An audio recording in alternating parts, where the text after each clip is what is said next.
Toshakhana 2 case में अदालत का बड़ा फैसला। बानी पीटीआई बुश्ता बीबी को 17 साल कैद और जुर्माने की सजा सुना दी गई। तोशाखाना 2 केस में दोनों को 10 साल और दफा 409 के तहत 7 साल कैद की सजा सुना दी गई। अदालत का दोनों को मजमूई तौर पर 3 करोड़ रुपए से जायद जुर्माना अदा करने का हुक्म। जुर्माना अदा न करने की सूरत मजीद कैद काटना होगी। अदालत का 59 सिफात पर मुश्तमिल तहरीरी फैसला जारी। तहरीरी फैसले के मुताबिक बानी को ज्यादा उम्र और बुश्ता बीवी को खातून होने पर कम सजा सुनाई गई।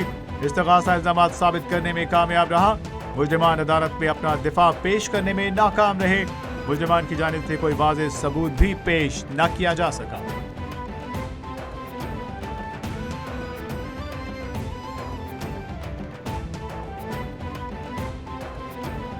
पीटीआई रहनुमाओं के खिलाफ 9 मई जलाओ घिराव के मजीद 2 मुकदमात का फैसला सुना दिया गया। लाहौर में गाड़ियां और कंटेनर जलाने के मुकदमे में यास्मीन राशिद, उमर सरफराज चीमा, मियां महमूद रशीद और एजाज चौधरी को 10 साल कैद की सजा सुना दी गई।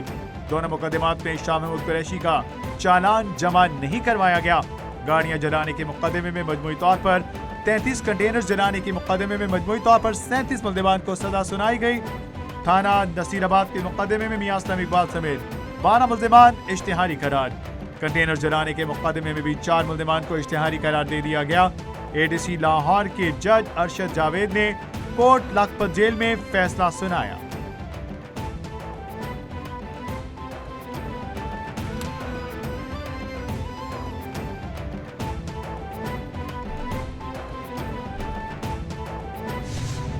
अडयाला जेल में मैं हमेशा कहता हूँ, जब निकले अडयाला जेल से कभी अच्छी खबर अडयाला जेल से नहीं आई, कभी इंसाफ नहीं हुआ अडयाला जेल से, कभी मेरिट पर फैसला नहीं हुआ। और हम हमेशा माजी में हम जो रिलीफ ली इस्लामाबाद हाई कोर्ट से हमने रिलीफ ली, मगर इस्लामाबाद हाई कोर्ट में दिक्कत जरूर होती थी मगर दरवाजे खुले थे। तो अडयाला जेल के दरवाजे ज्यादा अंदर जाना आसान है मेरी नजर में। इस्लामाबाद हाई कोर्ट के तो दरवाजे लॉक्ड हैं। अडयाला जेल से कभी मेरिट पर फैसला नहीं हुआ, हमें हमेशा हाई कोर्ट से रिलीफ मिला। बानी पीटीआई आज भी मुस्कुरा रहे थे। वकील बानी पीटीआई बैरिस्टर सलमान सफदर ने कहा, जज ने फैसला सुनाया और चले गए। जज 59 सिफात पर मबनी फैसला लिख कर लाए हुए थे। कल रात 8 बजे तमाम लीगल टीम को इत्तला दी गई कि सुबह 9 बजे केस पर कार्रवाई होगी। जज ने गैर कानूनी काम किया। वकला की गैर मौजूदगी में फैसला सुनाया गया। बानी की लीगल टीम अपना काम जारी रखी।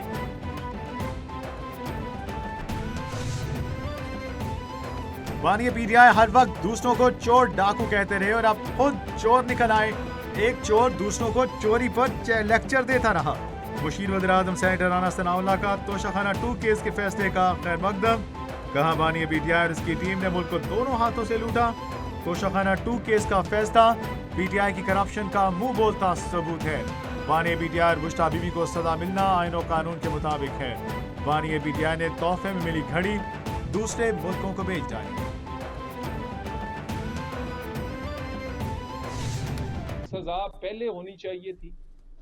15 महीने लगे हैं। निज़ामे अदल की ये हालत है कि जो दिन दिहाड़े काम होता है, जिसकी आई विटनेस, जिसकी कैमरा फुटेज वो 9 मई हो, जिसकी खुद तस्लीम करती है पीटीआई और उसके लोग के उन्होंने किया, उनकी फेसबुक और उनका सोशल मीडिया गवाह है, आज तक उन्हें भी पूरी सजाएं नहीं हुई।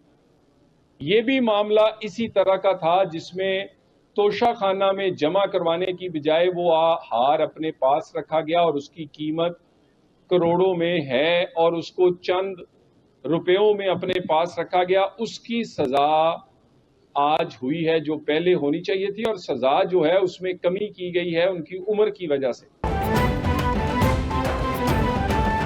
वज़ीर मुमलिकत तलाल चौधरी ने कहा, बानी पीटीआई बुश्ता बीबी को सजा कानून के मुताबिक हुई। तोशाखाना 2 में सजा पहले ही होनी चाहिए थी। कहा, बेइज्जती की वजह से बैरून मुमालिक बदनामी हुई। बानी पीटीआई के कॉल ऑफ फेल में तजाद पाया जाता है। किसी को सियासी कहने से आप बेगुनाह नहीं होते। बैरिस्टर अकील मलिक ने भी सजा को आईन और कानून के मुताबिक करार दिया। बोले, सजा कानूनी है। बानी पीटीआई ने अपने दौर हुकूमत में कौमी खजाने को लूटा।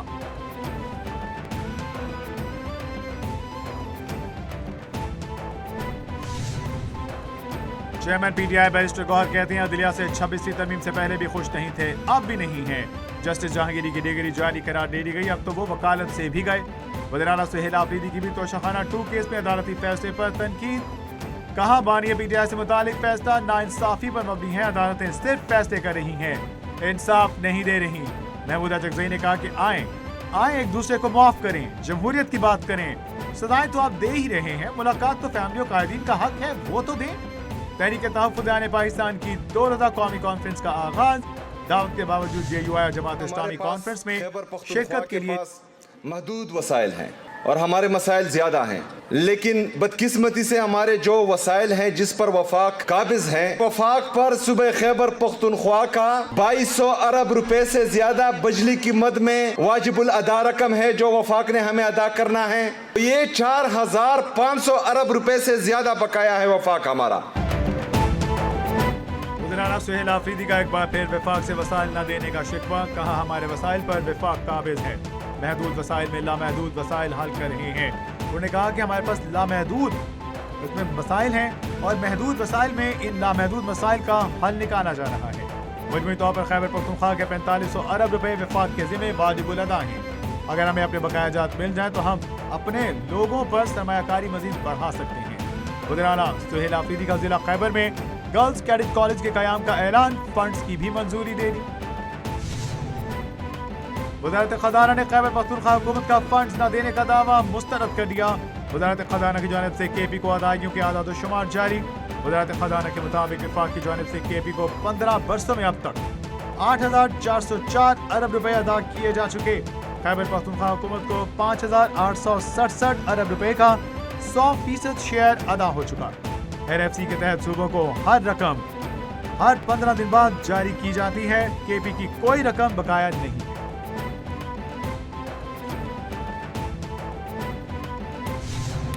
KP के जो लोग हैं वो अमन चाहते हैं, तरक्की चाहते हैं, खुशहाली चाहते हैं। जो दहशतगर्दी की कोशिश कर रहे हैं, जो पाकिस्तान के आइन और कानून को नहीं मानते, उनके साथ 1 मिनट के डायलॉग सुनने से तो बैठते भी नामुमकिन है।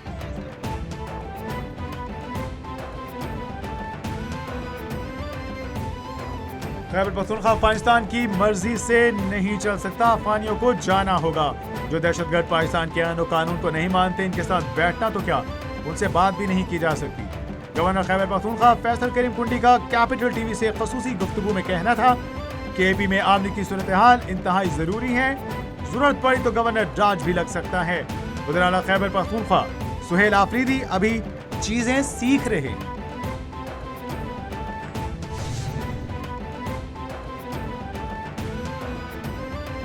वर्ल्ड बैंक का पाकिस्तान के लिए $1.35 अरब माली मुआवनत फराहमी का ऐलान। हुकाम वर्ल्ड बैंक के मुताबिक मुआवनत MPA प्रोग्राम के तहत दी जाएगी। मकसद पाकिस्तान की मईशत को मुस्तहकम बनाना और अहम तरक्याती मंसूबों की तकमील में मुकम्मल मदद फराहम करना है। पाकिस्तान को दरपेश मुआशी चैलेंजेस, बढ़ते माली दबाव का सामना है। पाकिस्तान को तरक्याती ज़रूरियात के पेश नज़र माली पैकेज इंतहाई अहमियत का हामिल है। रकम से हुकूमती इस्लाहाती इक़दामात को तक़वियत मिलेगी। बांग्लादेश के नौजवान रहनुमा उस्मान हादी की नमाज जनाजा अदा कर दी गई। नमाज जनाजा में रिकत अमेज मनाजिर, फिजा सोगवार। पार्लियामेंट के बाहर हजारों अफराद की जनाजे में शिरकत। सरबराह अबूरी हुकूमत डॉक्टर यूनुस की नमाज जनाजा में शिरकत। शुरका भारत के खिलाफ नारेबाजी करते रहे। शुरका ने कहा भारत की मुदाखलत मजीद बर्दाश्त न की जाएगी। उस्मान के कत्ल में रॉ मुलविस है। सरबराह अबूरी हुकूमत का मुल्क में सोग का ऐलान, अवाम से पुरअमन रहने की अपील। अगर छोटे सूबे में गवर्नेंस अच्छी नहीं तो उसकी गवर्नेंस अच्छी करने के लिए जरूर सोचना चाहिए। अगर बड़े सूबे में ज्यादा आबादी भी है, गवर्नेंस भी बेहतर है, सेहत भी है, तालीम भी है, अमन भी है, विजन भी है, गवर्नेंस नजर आती है। वज़ीर मुमलिकत तलाल चौधरी की मुल्क में नए सूबे बनाने की हिमायत। कहा नए सूबे बनने चाहिए, जहां गवर्नेंस बेहतर नहीं वहां नए सूबे बनाए जाएं। पाकिस्तान में सबसे ज्यादा महफूज पंजाब का सूबा है, जहां सफाई के मयार को आलमी इदारों ने भी सराहा। पंजाब में वेटरनरी का शोबा जदीद सहूलियात से आरास्ता है। वज़ीर मुमलिकत तलाल चौधरी की दूसरे सूबों की हुकूमतों पर तनकीद। कहा कराची, कोयटा और पेशावर से कोई कचरा भी नहीं उठा था। जो एहतजाज राज करना है अपने दफ्तर में बैठ के करें। ये नहीं हो सकता। कराची की सड़कें तुम्हारे वालिद साहब का माल नहीं है, ये अवाम की मिल्कियत है। ये नहीं हो सकता कि अपने 10-10, 12-12 लोगों के जरिए, 15 लोगों के जरिए कराची को यरगमाल बनाने की कोशिश करो।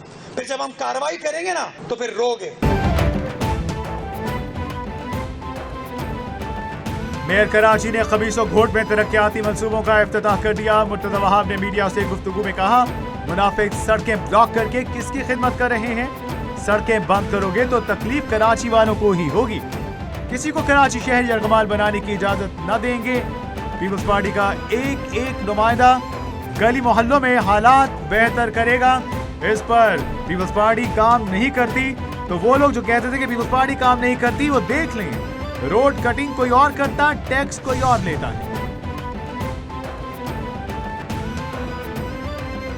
पाकिस्तान ने गाजा में अपने फौजी दस्ते भेजने पर गौर करने की पेशकश की। अमरीकी वज़ीर ख़ारिजा मार्को रूबियो ने कहा, फौजी दस्ते भेजने की पेशकश पर पाकिस्तान के शुक्रगुजार हैं। पाकिस्तान समेत दूसरे मुल्कों ने गाजा में फौजी दस्ते भेजने से मुतालिक सवाल पूछे। पाकिस्तान ने अमरीका को अपनी रजामंदी से आगाह कर दिया। यकीन है बहुत से ममालिक हैं, बहुत से मुल्क हैं जो तनाज़े में शरीक हर फरीक के लिए काबिल कबूल हैं। कई ममालिक आगे बढ़कर गाजा इस्तेहकाम फोर्स का हिस्सा बनना चाहते हैं।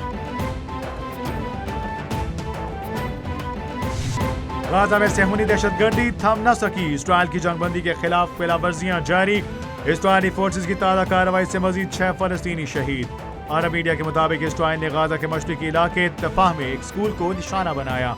स्कूल में फलस्तीनी पनाह लिए हुए थे, बच्चे और खवातीन भी शामिल। हमला जंगबंदी मुआहदे की ताज़ा तरीन खिलाफवर्जी करार दिया जा रहा है।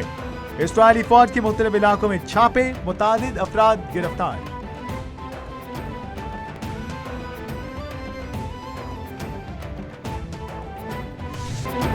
और मुल्क में खुश्क सर्दी का खात्मा। बलोचिस्तान केपी के मुख्तलिफ इलाकों में बारिश और बर्फबारी का आगाज हो गया। मुल्क के मगरबी इलाकों में सर्द हवाओं के दाखिले के बाद सर्दी की शिद्दत में इजाफा। कोयटा समेत बलोचिस्तान के मुख्तलिफ अजला में 123 दिन बाद बादल बरस पड़े। खैबर पख्तूनख्वा के बेशतर अजला में मौसम सर्द और मतला अबर आलूद रहने का इम्कान। मालम जबा में -4, सैयद शरीफ पे पारा -5 सेंटीग्रेड तक गिर गया।